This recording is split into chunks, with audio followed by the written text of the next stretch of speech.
કેમ છો વિદ્યાર્થી મિત્રો? આજે આપણે પ્રકરણ 2 માં ભાગ 2 જાવાસ્ક્રિપ્ટનું પ્રેક્ટિકલ જોવાના છીએ. રાઈટ? શા માટે જાવાસ્ક્રિપ્ટનું પ્રેક્ટિકલ? જાવાસ્ક્રિપ્ટ શું છે? તો કે જાવાસ્ક્રિપ્ટ એક સ્ક્રિપ્ટિંગ ભાષા છે જેનો ઉપયોગ કરીને આપણે જે ફર્સ્ટ ચેપ્ટરમાં ફોર્મ બનાવેલું તે ફોર્મ કેવું હતું? સ્ટેટિક હતું, સ્થિર પ્રકારનું. પણ જાવાસ્ક્રિપ્ટની મદદથી આપણે આપણા પેજને ઇન્ટરેક્ટિવ બનાવી શકીએ, ગતિશીલ અથવા ડાયનેમિક બનાવી શકીએ છીએ. કઈ રીતે? તો ચાલો જોઈએ. એના માટે આપણે પહેલા તો એક ફોર્મ ઇન્સર્ટ કરીએ. સો ઇન્સર્ટ ફોર્મ ડિફાઇન ફોર્મ આ પહેલું સ્ટેપ કરીએ અને તેમાં ફોર્મ પ્રોપર્ટીઝ ડાયલોગ બોક્સમાં ફોર્મનું નામ છે આપણે આપીએ છીએ FRM, રાઈટ? અને એક્શન URLમાં પણ આપીએ છીએ frm.html. એક્શન છે ઓલવેઝ ફાઇલનું નામ સ્વીકારે, રાઈટ? અને મેથડમાં આપીએ છીએ પોસ્ટ. જેવું ઓકે આપીએ એટલે બ્લુ કલરની ડોટેડ બોર્ડર વાળું ફોર્મ તમને જોવા મળશે, રાઈટ? આછા ભૂરા રંગનું. હવે અહીંયા મારે 2 ફિલ્ડ લેવાની છે. એક છે ફર્સ્ટ નેમ અને બીજું છે પિનકોડ, જેના માટે આપણે સ્ક્રિપ્ટ લખવાની છે. સો પહેલા આપણે એડ કરીએ insert form define label. Label add કરીએ ફર્સ્ટ નેમ, ઓકે? અને એની બાજુમાં આપણે લેવાનું છે ફિલ્ડ ઇન્સર્ટ ફોર્મ ફિલ્ડ. કેવા પ્રકારનું? ટેક્સ્ટ પ્રકારનું. આનું નામ હું રાખું છું F નેમ અને સ્મોલમાં. શા માટે? તો કે જાવાસ્ક્રિપ્ટ છે કેસ સેન્સિટિવ સ્ક્રિપ્ટિંગ ભાષા છે. ફર્સ્ટ નેમ થઈ જાય પછી આપણે આપીએ છીએ pincode insert form define label, right? શું લેબલ આપવાનું છે? પિનકોડ.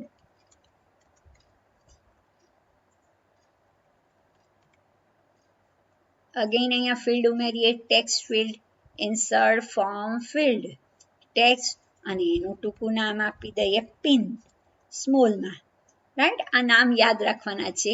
સ્ક્રિપ્ટિંગ પ્રોગ્રામિંગ કરતી વખતે આનો ઉપયોગ આપણે કરવાના છીએ, રાઈટ?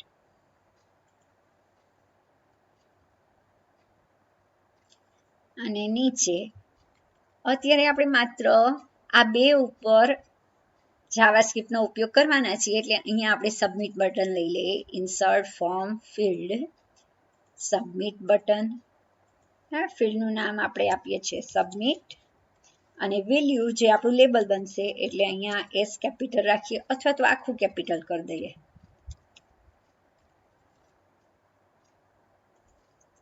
ચાલ આવી ગયો. જો તમારે આ ન દેખાતું હોય એટલે હું એને ઝૂમ કરી દઉં વ્યૂમાંથી. ઓકે, આ ફોર્મમાં આપણે આટલી ફિલ્ડ ઉમેરી. હવે તો કે હવે સોર્સમાં આવી જાઓ. પણ એની પહેલા આ ફાઇલને સેવ કરીએ. સેવ ફાઇલનું નામ આપી દઈએ. પહેલા પેજ ટાઇટલ આવશે એટલે જાવાસ્ક્રિપ્ટ માટે JS form, right? JS form એવું નામ રાખીએ આપણા ફાઇલનું, આપણા વેબ પેજનું. હવે સોર્સમાં જઈએ અને સોર્સમાં જનરલી જાવાસ્ક્રિપ્ટ છે હેડ અથવા બોડી વિભાગમાં લખી શકાય છે, પણ આપણે આપણી જે સ્ક્રિપ્ટ છે એ હેડ વિભાગમાં લખવી છે એટલે અહીંયા હેડ પૂરું થાય એની પહેલા ટાઇટલ પછી એન્ટર આપી દો અને અહીંયા ટાઇટલ પછી સ્ક્રિપ્ટ લખો. પહેલો ટેગ આવે સ્ક્રિપ્ટ ટેગ. કયો ટેગ લખશો? Script, right? સ્ક્રિપ્ટ ટેગ પછી આવશે આપણે એક ફંક્શન બનાવવાનું છે, એક વિધેય બનાવવાનું છે, રાઈટ? તો વિધેય ડિફાઇન કરવા માટેનો કીવર્ડ છે ફંક્શન FUNCTION ફંક્શન. સ્મોલમાં જ લખવાનું છે ફંક્શન અને અહીંયા આપણે આપવાનું છે ફંક્શનનું નામ. મેં આપ્યું છે વેલિડેટ ફોર્મ. આખું સ્મોલમાં આપ્યું છે પણ હું F કેપિટલ કરું તો આપણને યાદ રહે કે વેલિડેટ ફોર્મ આપણા ફંક્શનનું નામ છે, રાઈટ? અહીંયાથી મારું ફંક્શન સ્ટાર્ટ થાય છે એટલે અહીંયા આવશે છગડીયો કાઉન્સ. છગડિયા કાઉન્સ પછી અહીંયા મારે જરૂર પડશે એક ચલની VAR. VAR એક જાવાસ્ક્રિપ્ટનો કીવર્ડ છે જેનો મીનિંગ થાય વેરિયેબલ એટલે ચલ. અમારે એક્સ ચલની જરૂર છે એટલે હું ચલનું નામ એક્સ આપું છું અને એમાં શું સ્ટોર કરાવવું છે તો કે ડોક્યુમેન્ટ ડોટ મારા ફોર્મનું નામ હતું FRM. જો અહીંયા બતાવે છે form name is FRM dot ફિલ્ડનું નામ આપણું ફિલ્ડ કયું હતું first name FNAME first name dot value આનો મિનિંગ એવો કે બ્રાઉઝર ઓબ્જેક્ટ મોડેલ છે એમાં એક ડોક્યુમેન્ટ ઓબ્જેક્ટ છે એની અંદર FRM નામનું ફોર્મ છે એની અંદર ફર્સ્ટ નેમ નામની ફિલ્ડની જે કિંમત હશે તે એક્સ ચલમાં સ્ટોર થઈ જાય પછી આપણે આ જે વેલ્યુ છે એક્સની એને કમ્પેર કરીએ છીએ ઇફ સ્ટેટમેન્ટ દ્વારા ઇફ છે શરતી વિધાન છે એટલે ઇફ પછી કૌંસમાં શરત આવશે એક્સ ઇક્વલ ટુ નલ અહીંયા ડબલ ઇક્વલ ટુ એ અસાઇનમેન્ટ ઓપરેટર છે x double equal to null or કઈ રીતે આવે બે પાઇપની નિશાની રાઈટ આ લોજિકલ ઓર છે x equal to double quotes બે વાર એટલે એક્સ છે નલ છે યા તો ખાલી છે તો શું થવું જોઈએ તો કે હવે અહીંયા આવશે ઇફ બ્લોક એટલે અગેન છગડીયો કૌંસ આપો અને તમારે ઉપયોગમાં લેવાનું છે એલર્ટ ફંક્શન એલર્ટ છે જાવાસ્ક્રિપ્ટનું ઇનબિલ્ટ ફંક્શન છે આંતર પ્રસ્થાપિત ફંક્શન છે જેનો ઉપયોગ સંદેશો દર્શાવવા માટે થાય છે રાઈટ સો અહીંયા ડબલ કોટ્સમાં મેસેજ લખો please enter your first name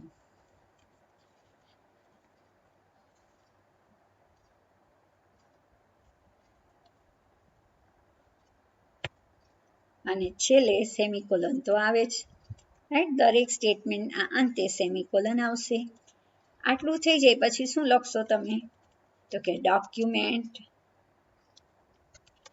dot આપણા ફોર્મનું નામ FRM ડોટ આપણા ફિલ્ડનું નામ FNAME ડોટ ફોકસ અહીંયા ફોકસ પદ્ધતિ છે એ આપણી ફિલ્ડ છે FNAME એને હાઇલાઇટ કરશે રાઈટ ફોકસ શું છે એક પદ્ધતિ છે યાદ રાખવાનું છે તમારે then return false આપણું ફંક્શન છે કોઈ કિંમત પરત કરતું નથી એટલે રિટર્ન ફોલ્સ અહીંયા મારું ઇફ બ્લોક પૂરું થાય છે અને એના પછી મારું ફંક્શન પૂરું થાય છે અને એના પછી હું સ્ક્રિપ્ટ ઓવર કરી દઉં છું ઓકે આટલું સેવ કરી લઈએ અને જોઈએ કે આપણું ફોર્મ ખુલે છે કે કેમ રાઈટ તો આપણે ડેસ્કટોપ પર સેવ કરેલું છે તો એને ઓપન કરી દઈએ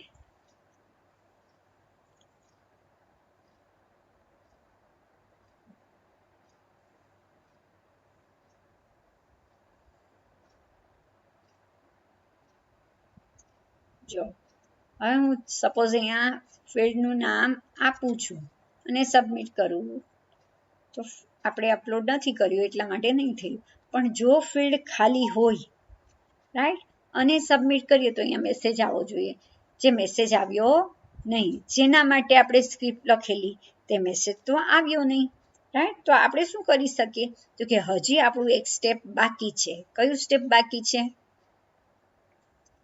તો કે એના માટે આપણે અગેન ઇન્સર્ટ ફોર્મ ડિફાઇન ફોર્મમાં જવાનું છે એમાં જે ફોર્મ સેટિંગ હતું એમાં એક બટન છે એડવાન્સ એડિટ એના પર જાઓ રાઈટ એડવાન્સ એડિટ પર ક્લિક કરશો તો એડવાન્સ પ્રોપર્ટી એડિટર ખુલી જાય છે જેમાં 3 વિભાગ HTML એટ્રીબ્યુટ્સ ઇનલાઇન સ્ટાઇલ અને જાવાસ્ક્રિપ્ટ ઇવેન્ટ્સ જોવા મળે છે રાઈટ તો આપણે જવાનું છે જાવાસ્ક્રિપ્ટ ઇવેન્ટ્સમાં એમાં એટ્રીબ્યુટમાં તમને ઓન સબમિટ જોવા મળે છે અને વેલ્યુમાં તમારે લખવાનું છે રિટર્ન અને આપણા ફંક્શનનું નામ હતું વેલિડેટ ફોર્મ જ્યાં F કેપિટલ હતો વેલિડેટ ફોર્મ ઓકે ફંક્શન હતું એટલે કાઉન્સ આવશે ઓકે આટલું થઈ જાય ઓકે આપી અને સેવ કરો અને પછી અગેન આપણે એને રિફ્રેશ કરી દઈએ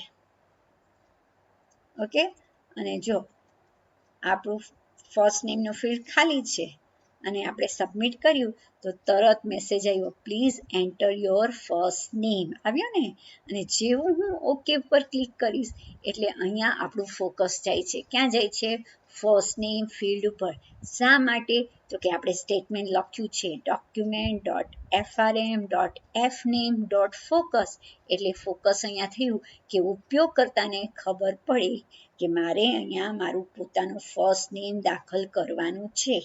સો ક્લિયર? હવે આપણે જોઈએ, ચાલો તો હવે પિનકોડ માટેનો સોર્સ લખીએ.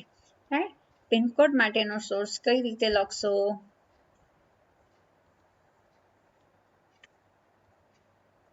પેલા એક ચલ વાય લઈ લઈએ છીએ. કયો ચલ લેવાનો છે? પિનકોડ માટેનો કોડ લખવા માટે આપણે એક ચલ વાય લેવાનો છે.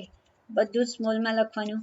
VARY equal to document.frm dot આપણા પિનકોડ ફિલ્ડનું નામ હતું પિન ડોટ વેલ્યુ. ઓકે, આટલું લખી લઈએ. પછી ઇફ પહેલું ઇફ છે એની નીચે જ પિન માટેનું શરતી વિધાન ઇફ લખીએ. If right. હવે પિન શેમાં છે? વાય ચલમાં છે. So y equal to double quotes શરૂ કરીને પૂરા કરો. ઓર શું લખશો? તો કે is NaN, NAN is NaN છે એ આંકડાકીય ફંક્શન છે. રાઈટ, ઇનબિલ્ટ જાવાસ્ક્રિપ્ટનું ફંક્શન છે જેનું ફૂલ ફોર્મ થાય નોટ અ નંબર. આ પ્રશ્ન પણ પૂછાતો હોય, નનનું full form. Right, NaN y or શું? y dot length is greater than 6 or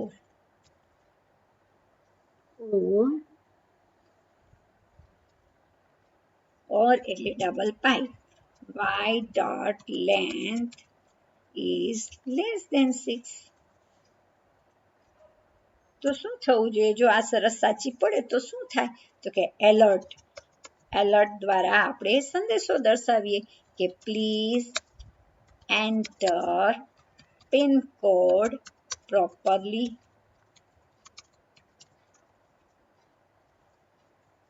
અને પછી પાછું ફોકસ થાય document.frm.pin.focus. ફોકસ પદ્ધતિ પૂછાય હા ને? તેના માટે ઉપયોગી છે તો કે હાઇલાઇટ કરવા માટે, સક્રિય કરવા માટે, જે તે ઘટકને સક્રિય કરવા માટે ફોકસનો ઉપયોગ થતો હોય. Return false.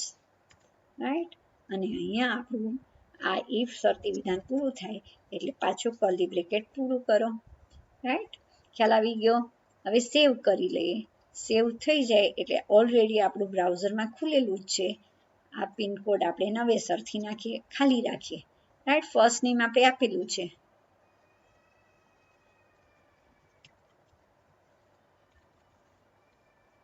રોહન. રાઈટ, અને પિનકોડ ખાલી રાખીએ છીએ અને સબમિટ કરીએ તો જો આવ્યો message please enter pincode properly. Okay, right, ખાલી રાખ્યું તો મેસેજ આવ્યો. હવે સપોઝ હું કંઈ નાખું એટલે કે આંકડાકીય માહિતીની જગ્યાએ મેં શું કર્યું? શાબ્દિક માહિતી નાખીને સબમિટ કર્યું. તો અગેન પિનકોડમાં આવેલું કે પિનકોડ છે ક્યારેય શાબ્દિક માહિતી ન હોઈ શકે. રાઈટ, હવે સપોઝ હું 3 અંક જ લખું, 4 અંક લખું એટલે કે લેસ ધેન 6 તો પણ ન ચાલે. રાઈટ, અને હવે હું ધારો કે મોર ધેન 6 લખું તો પણ નહીં ચાલે, સબમિટ થશે નહીં. પણ જો હું એક્ઝેક્ટ 6 નંબર દાખલ કરું છું અને સબમિટ કરું તો થઈ જશે. સો ખ્યાલ આવી ગયો? ક્લિયર બધાને? સો આ હતું ચેપ્ટર 2નું જાવાસ્ક્રિપ્ટ માટેનું પ્રેક્ટિકલ. ખૂબ જ અગત્યનું છે, એકદમ સહેલું છે. તમને એમ લાગે કે ટીચર આટલો લાંબો કોડ અમારે કઈ રીતે યાદ રાખવા? તો કોડ છે સમજવાની વસ્તુ છે, યાદ રાખવાની વસ્તુ નથી. કે આપણે કોડ શેના માટે લખીએ છીએ? જાવાસ્ક્રિપ્ટમાં કોડ અહીંયા આપણે ફર્સ્ટ નેમ અથવા તો પિનકોડ જે ફિલ્ડ છે ખાલી રહેવું જોઈએ નહીં. તો આપણે એને એક ફોર્મની અંદર એઝ અ ફિલ્ડ દાખલ કર્યું છે તો એ ફોર્મનું નામ અને એ ફિલ્ડનું નામ એ તમારે યાદ રાખવાનું છે અને એના માટે એક ફંક્શન ક્રિએટ કર્યું છે વેલિડેટ ફોર્મ. આ ઉપયોગકર્તા નિર્મિત ફંક્શન છે, આપણે બનાવેલું. શેના માટે? તો કે ફોર્મની યથાર્થતા ચકાસવા માટે. ક્યાં લખશો? તો કે જનરલી હેડ વિભાગ યા તો બોડી વિભાગમાં લખાય, પણ આપણે હેડ વિભાગમાં લખ્યું છે, ટાઇટલ પછી આપ્યું, રાઈટ? એટલે હેડની પહેલા આપણે જુઓ અહીંયા હેડ વિભાગમાં આપણે એનો સમાવેશ કર્યો છે. આ ફંક્શને ડિફાઇન કર્યું, બરાબર ને? ફંક્શને ડિફાઇન કરી લીધા પછી એ ક્યારે બોલાવવામાં આવ્યું છે? તો કે જ્યારે ઉપયોગકર્તા સબમિટ કરે ને, સબમિટ બટન દબાવે એટલે ઓન સબમિટ ઇવેન્ટ ઉપર. અહીંયા ઓન સબમિટ છે, ઇવેન્ટ હેન્ડલર છે, રાઈટ? સબમિટ ઘટના ઘટે એ માટેનું ઇવેન્ટ હેન્ડલર ઓન સબમિટ ક્યાં જોવા મળશે? તો કે ફોર્મ ડિફાઇન ફોર્મમાં જાઓ એટલે એડવાન્સ એડિટમાં જાવાસ્ક્રિપ્ટ ઇવેન્ટ્સમાં નીચે એટ્રીબ્યુટની નીચે ઓન સબમિટ હેન્ડલર જોવા મળશે, જેની સામે વેલ્યુમાં તમારે આ ફંક્શનને કોલ કરાવવાનું કઈ રીતે? તો કે return space validate form. Validate form ઉપયોગકર્તા નિર્મિત આપણે ફંક્શન બનાવેલું, જેમાં એફ કેપિટલ રાખ્યો હતો, પણ જો તમે ન રાખો તો તમારે અહીંયા સ્મોલ રાખવાનું. જે રીતે તમે ટાઈપ કરો એવું જ અહીંયા ટાઈપ કરવાનું. ફંક્શન છે એટલે કાઉન્સ આવશે, ઓકે? અને આ રીતે તમે તમારું પ્રેક્ટિકલ સારામાં સારી રીતે કરી શકો. સોર્સમાં બધી લાઈન સરખી જ છે. જુઓ, બે વેરિયેબલ છે એક્સ અને વાય, તો એને ડિફાઇન કરવા માટે var કીવર્ડનો ઉપયોગ કર્યો છે અને સ્ટેટમેન્ટ લખ્યું છે ડોક્યુમેન્ટ. ડોક્યુમેન્ટ શું છે? તો બોમ્બ મોડેલમાં ડોક્યુમેન્ટ છે એક અગત્યનો ઓબ્જેક્ટ છે, બ્રાઉઝરનો અગત્યનો ઓબ્જેક્ટ છે, રાઈટ? એની અંદર FRM નામનું ફોર્મ છે, એની અંદર fname નામની ફિલ્ડ છે, એની કિંમત એક્સમાં આવશે, જ્યારે પિન નામની ફિલ્ડની કિંમત છે વાયમાં આવી જશે. અને પછી ઇફ સ્ટેટમેન્ટથી આપણે એને ચેક કરીએ છીએ, બરાબર ને? ચેક થાય કઈ રીતે? શરતી વિધાન કઈ રીતે લખવામાં આવે? તો કે ઇફની અંદર શરતી વિધાન કમ્પેરિઝન કરીને આપણે લખીએ છીએ. જો અહીંયા આપણે કહ્યું છે એક્સને કમ્પેર કર્યું છે કે એક્સ નલ છે કે ખાલી છે, રાઈટ? અહીંયા બે પાઇપ છે, લોજિકલ ઓર છે.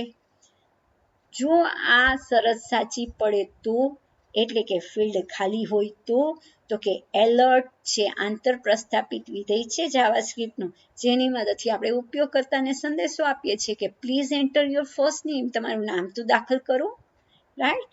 અને પછી તરત જ ફોકસ છે એ ફર્સ્ટ નેમ પર જશે.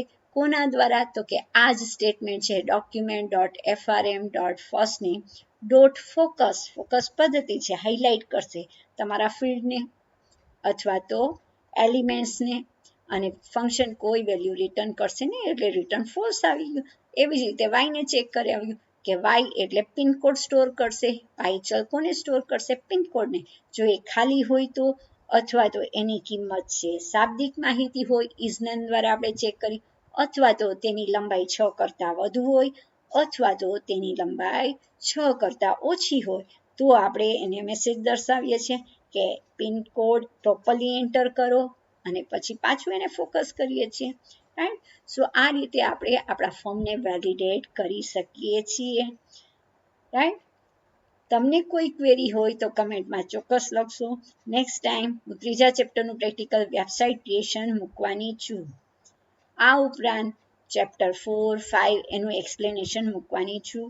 સો keep watching my channel, keep watching my videos, and please do comment, like, share and subscribe. Thank you so much.